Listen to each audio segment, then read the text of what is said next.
When it comes to the economy, today there was the good. We are on track to deliver that surplus. The bad. Everybody knows that when you're going to the supermarket now, you're getting less for the $50 or $100 or $200 that you're spending. And the ugly. We still think a recession is the most probable outcome. The good news, the first surplus in 15 years is now expected to be bigger than the forecast $4.2 billion.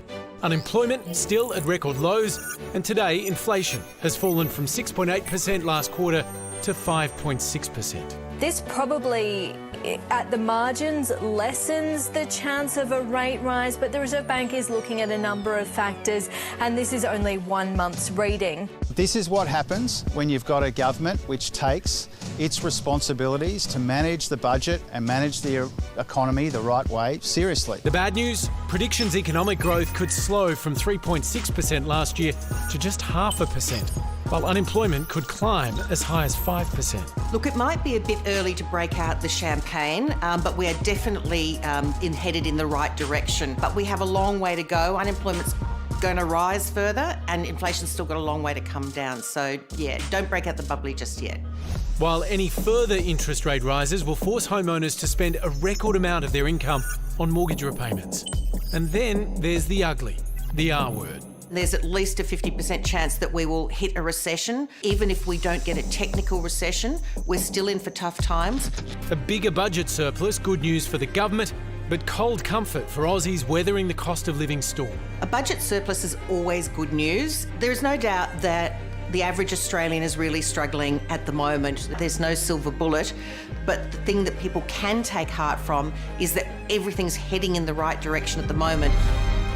Well, Evan Lucas is from InvestSmart and he's here to unpack just what today's news means. Evan, could it mean that the RBA is going to cut us a break and stop raising interest rates? It possibly will for the short term, Georgie. So I think next week has to be pointed out that they are now going to say we need more information to actually raise rates. And what I mean by that is they're probably going to wait till the end of July when we get the full quarter for the second quarter of this calendar year's data on inflation. Today was enough to probably hold them off next week.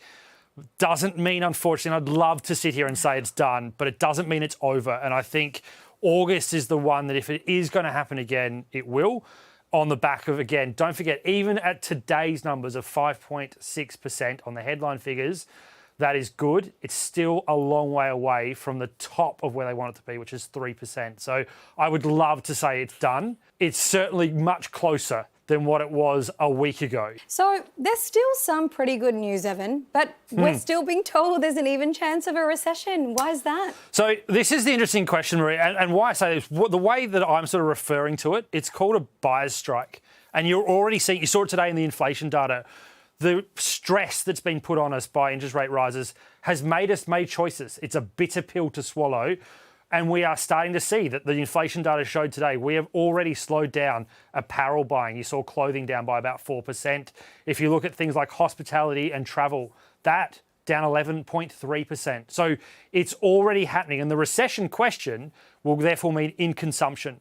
So I think today, when the news came out about there being a much bigger surplus possibly than what the government had forecast and expected, probably a lot of people that are doing it tough might have asked, hang on, why isn't the government giving me some of that money to help with this cost of living crisis? Are they right in asking that question? Yes, they are. And Hamish, I just want to point out, the government might have said that they didn't know, but all of the numbers were telling you that they were always going to be wrong on the downside. So they were under-promising and over-delivering. The thing that I think is also lost, and your question raises this, 47.5% of government revenue comes from personal income tax. That's what they told you in the budget papers.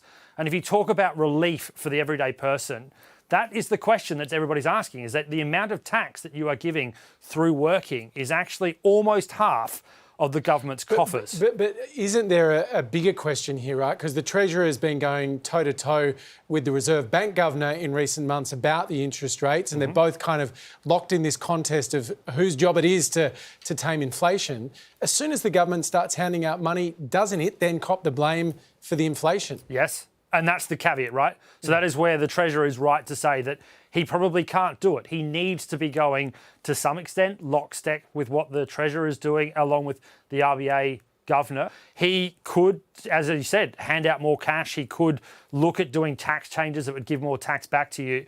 So he can't do that right now. And you're right to argue that that would be the inappropriate thing. So if you're kind of in that situation now of thinking, do we book a summer holiday? Like, will interest rates, will we be on the other side of the hikes come Christmas time? There's obviously some forecasts saying actually interest rates might stay at this level for quite some time. Like, can you give us any good news? I can. I mean, I think you need to look at from what the market forecast is around that question. You are absolutely right.